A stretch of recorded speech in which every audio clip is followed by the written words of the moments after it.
स्वागत है आप सभी का एडेड जूनियर शिक्षक भर्ती को लेकर के यहाँ पर बहुत ही महत्वपूर्ण अपडेट है और आप सभी से रिक्वेस्ट है कि ये वीडियो आप पूरा जरूर देखिएगा। सबसे पहले तो आप सभी को बता दें कि भर्ती में कोर्ट केस का कोई प्रभाव नहीं पड़ना है और यहाँ पर हम आपको तथ्यों के साथ चीज़ों को बताएंगे। उसके बाद आप स्वयं कमेंट करके बताएंगे कि हाँ मैं सही कह रहा हूँ या फिर ये चीज़ें हैं, इस प्रकार की चीज़ें संभव हो सकती हैं। इतना ही नहीं, आचार संहिता का भी कोई भी प्रभाव नहीं पड़ना है। साथ ही साथ भर्ती प्रक्रिया में जो कुछ भी दिक्कतें थी शासनादेश को लेकर के कि जियो का जो प्रस्ताव भेजा गया था, तीसरी बार जियो का प्रस्ताव गया था, कोई भी अपडेट आपको गलत नहीं दी गई थी पहले भी। और ऑलरेडी हम लोग इतनी बार भर्ती में प्रोसेस के लेकर के खबरें सुन चुके हैं, लेकिन आप देखेंगे कि सबसे पहले तो जो रिजल्ट में गड़बड़ी थी उसकी वजह से देरी हुई। जब संशोधित रिजल्ट आ गया तो उसके बाद फिर रिक्त सीटों का ब्यौरा जुटाने में बहुत ज़्यादा समय लग गया। उसमें सबसे बड़ी दिक्कत ये हो रही थी, भर्ती फर्स्ट टाइम हो रही थी, तो उसमें किस विषय की सीटें हैं और किस कैटेगरी की सीटें हैं, इसी आधार पे अध्याचन को पूरी तरह से क्लियर करना था, ताकि बाद में उसी विषय में उसी कैटेगरी के अभ्यर्थी का सिलेक्शन होने पर जब वे अपने विद्यालय में जाएँ तो पहली बात तो उसी विषय की वहाँ पर रिक्ति होनी चाहिए, उसी विषय की वहाँ पर सिलेक्शन होना चाहिए उस अभ्यर्थी का। दूसरी चीज़ है आरक्षण सही होना चाहिए, आरक्षण की कोई भी दिक्कत बाद में ना आने पाए, भर्ती में कोई विवाद ना हो। 69,000 शिक्षक भर्ती से सबक लेने का बिल्कुल भी ये मतलब नहीं था निदेशक मैम का कि यहाँ पर कोई अलग से प्रक्रिया की जाने वाली है। सबसे पहले सभी 90-97 पास अभ्यर्थियों से ऑनलाइन फॉर्म भरवाए जाएंगे, ये बिल्कुल तय है। हालांकि बीच में हमें भी ऐसा लग रहा था कि हो सकता है कि भर्ती प्रक्रिया में कोई बदलाव किया जाए, लेकिन इसके लिए पूरी नियमावली में ही संशोधन करना होगा, पूरी प्रक्रिया में ही बदलाव करना होगा और उसमें शासन से फिर अनुमति लेकर के फिर वो चीज़ें काफ़ी समय लेंगी, फिर आने वाली भर्तियां उसी हिसाब से करनी होंगी। और जो चीज़ें एक बार आप देखेंगे 68,500 में या 69,000 शिक्षक भर्ती में जो भी चीज़ें वहाँ पर दिक्कतें हुई, कहीं ना कहीं एक बार जिला आवंटन का चक्कर था, एमआरसी रूल का चक्कर था। दूसरी बार एमआरसी रूल लागू किया गया तो जिला आवंटन के बाद उसमें कट ऑफ का उसमें इशू आ गया, जिसकी वजह से वहाँ पर आरक्षण की विसंगति हो गई।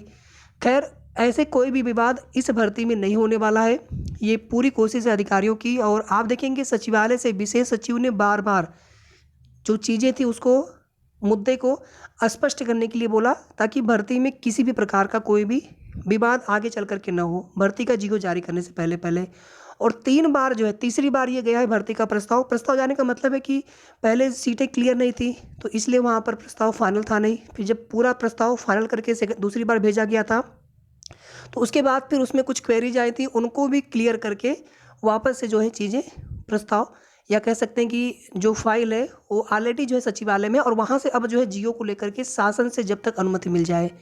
और पूरी उम्मीद है कि नेक्स्ट वीक में, इस वीक में भी उम्मीद कर सकते हैं, लेकिन क्योंकि ज़्यादा समय है नहीं, 1-2 दिन का समय बचा हुआ है, तो नेक्स्ट वीक में ही 28 को भी शायद हॉलीडे है, छुट्टी है, तो उस दिन को भी हम छोड़ देते हैं। 29, 30, 1, 2 और 3 नेक्स्ट वीक में 5 दिन में 29, 30, 1, 2, 3 में कभी भी भर्ती का जियो आने की पूरी उम्मीद है। कोई हम कमिटमेंट यहाँ पे नहीं कर रहे हैं क्योंकि सब कुछ सरकार के हाथ में है। जो भी चीज़ें हैं आगे सरकार के हाथ में है, कब तक जियो जारी करते हैं उनके हाथ में है। पहले भी जारी कर सकते हैं या फिर हो सकता है 2-4 दिन, 5 दिन का, हफ्ता भर का समय भी ले सकते हैं। तो यही एक्सपेक्टेड चीज़ें हैं और अब भर्ती में किसी भी तरह का कोई भी डिले नहीं होना है। किसी भी तरह की जो भी दिक्कतें पहले आ रही थी भर्ती प्रोसेस को लेकर के, चाहे सीट को लेकर के, चाहे आरक्षण, विषयवार डाटा को लेकर के, अब उस तरह की कोई भी दिक्कत नहीं है। अब केवल और केवल भर्ती में जियो आना है। चलिए अब आगे आपको यहाँ बताते हैं कि कोर्ट मैटर का प्रभाव इस भर्ती में क्यों नहीं पड़ने वाला है। यूपी ट्रिपल एस से एक भर्ती चल रही है महिला स्वास्थ्य कार्यकर्ता, 9,212 पदों पर। एएनएम 9,212 पदों पर भर्ती प्रक्रिया गतिमान है वर्तमान में। और इस भर्ती प्रक्रिया में एक कोर्ट ऑर्डर आता है ईडब्ल्यूएस के मैटर में, जिसमें यह बोला जाता है कि इन याचिकाकर्ताओं के दोबारा से प्रमाण पत्र जारी करें और इनको भर्ती प्रक्रिया में शामिल करें। उसके बाद कुछ दिन समय लिया जाता है, उसमें 14 दिन का समय दिया गया था प्रमाण पत्र जारी करने के लिए और 1 वीक का टाइम दिया गया था कि डॉक्यूमेंट जमा करके उनको चयन सूची में शामिल करके जवाब लगाना था, हलफनामा लगाना था। उसके बाद तब तक प्रक्रिया चल रही थी, शासन से, न्याय विभाग से परामर्श चल रहा था वहाँ पर क्या करना है, और भर्ती में कोई रोक नहीं लगी थी उस चीज़ से, ना ही ज्वाइनिंग पर। लेकिन चूंकि उनको शामिल करना था, फाइनल मेरिट लिस्ट आ चुका है, भर्ती का रिजल्ट आ चुका है, अब नए अभ्यर्थियों को शामिल किन पदों पर करें। उसके बाद फिर अचानक से एक दिन उसमें एक अपडेट दी जाती है कि मामला जो है हाई कोर्ट डिवीजन बेंच में जा चुका है, जबकि किसी को उम्मीद नहीं थी कि ऐसा होने वाला है। और वहीं से उसी दिन भर्ती का नोटिस आ जाता है जिला प्रेफरेंस के लिए।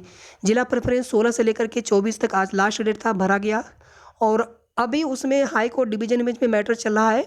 14 तारीख से 19 और 20 की 2 तिथि छोड़ दीजिए, 14 से लेकर के आज 24 है, लगातार डेट लगवाई जा रही है, लगातार सुनवाई हो रही है। उसमें याची पक्षी की तरफ से जो भी चीज़ें हैं, मामला अभी वो उसमें रखा जा रहा है मैटर।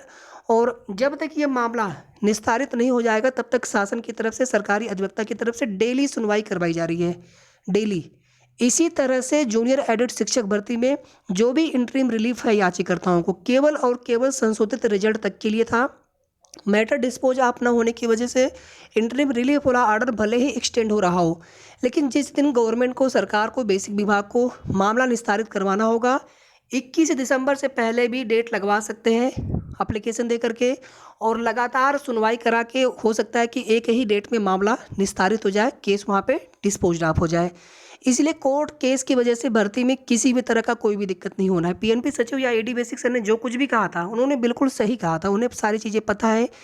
और अभी फिलहाल में जो भर्ती प्रक्रिया है उस पर ही पूरा ध्यान था बेसिक विभाग का। वो मामला बहुत छोटा सा है, उसको कभी भी निस्तारित करवा सकते हैं। फिलहाल में 21 दिसंबर की डेट लगी हुई है और 21 दिसंबर को मामला फाइनल हो जाना है। आचार संहिता का प्रभाव क्यों नहीं पड़ना है? भर्ती में कोई भी प्रोसेस एक बार अगर शुरू हो गया, जैसे जीओ आ गया आचार संहिता से पहले पहले, उसके बाद बाकी के प्रोसेस के लिए आचार संहिता में निर्वाचन आयोग से परमिशन नहीं लेना होता है, आचार संहिता का उल्लंघन उसमें नहीं होता है। केवल और केवल ज्वाइनिंग को लेकर के दिक्कतें होती है, उसमें भी कैसे? नियुक्ति पत्र वितरण समारोह, उसमें कोई जनप्रतिनिधि, मुख्यमंत्री जी अपने हाथों से ज्वाइनिंग लेटर, ये सब नहीं कर सकते हैं, समारोह नहीं कर सकते हैं। लेकिन प्रक्रिया पूरी गतिमान रह सकती है ज्वाइनिंग तक की। और ये भी हो सकता है कि भर्ती प्रक्रिया पूरी कंप्लीट कर ली जाए दिसंबर के महीने में, और आगे जो है एक डेट रख करके, जैसे ही चुनाव समाप्त हो जाता है, एक डेट रख करके कुछ अभ्यर्थियों को लखनऊ बुला करके माननीय मुख्यमंत्री जी के हाथों से नियुक्ति पत्र वितरण समारोह 100% करवाया जाएगा। ये तो बिल्कुल कन्फर्म है। लेकिन बस यहाँ पर ये चीज़ें हम लोग पहले से नहीं अनुमान लगा सकते हैं कि नियुक्ति पत्र वितरण समारोह बाद में करवाया जा सकता है, ज्वाइनिंग पहले हो जाएगी, या नियुक्ति पत्र वितरण समारोह के बाद ही सबको ज्वाइनिंग लेटर मिलेंगे। तो ये पूरी तरह से डिपेंड करेगा गवर्नमेंट के ऊपर, सरकार के ऊपर। रिक्त सीटों को लेकर के कोई भी आपको हम यहाँ पर चीज़ें नहीं बताना चाहते हैं, ना ही किसी भी तरह की कोई भी बिल्कुल एग्जैक्ट जानकारी किसी के पास है। लेकिन फिर भी जो अनुमानित चीज़ें हैं, हमने आपको बताया भी था एक बार, लेकिन फिर उसमें आगे बताना उचित नहीं लगता है। एक बार जीओ आ जाए सब कुछ अपने आप क्लियर हो जाना है। पहले से उन सब चीज़ों को बताने से मतलब कहीं ना कहीं उसमें पहली बात तो हम भी पूरी तरह से श्योर नहीं होते हैं, फिर उसमें हम लोग परेशान भी होंगे। और भर्ती प्रक्रिया में जीओ आने के बाद सबसे पहले आवेदन, उसके बाद मेरिट चयन सूची का प्रकाशन और उसके बाद काउंसलिंग, इसी तरह से प्रक्रिया होने वाली है। और दिसंबर में ये भर्ती कंप्लीट हो जाना है। ज्वाइनिंग में थोड़ा बहुत समय लग सकता है, जैसे आप देखेंगे एक जीआईसी प्रवक्ता भर्ती अभी भी उसमें ज्वाइनिंग लेटर जो है उसमें भी फंसा हुआ है, नियुक्ति का मामला उसमें अटका हुआ है। तो ज्वाइनिंग में थोड़ा बहुत समय लग सकता है। और हमने आपको बताया कि वो सरकार के ऊपर है, पहले भी करा सकते हैं, हो सकता है बाद में करवाएं, कि पहले हम नियुक्ति पत्र वितरण समारोह कर लें जो कि जनवरी में ही संभव होगा। तो या तो उसके बाद ज्वाइनिंग हो सकती, या तो पहले भी करवाई जा सकती है। वीडियो को आप सभी प्लीज़ लाइक कर दीजिएगा, शेयर कर दीजिएगा आप सभी। साथ ही साथ अगर आपने अभी तक चैनल को सब्सक्राइब न किया हो तो ज़रूर सब्सक्राइब कर लें। धन्यवाद।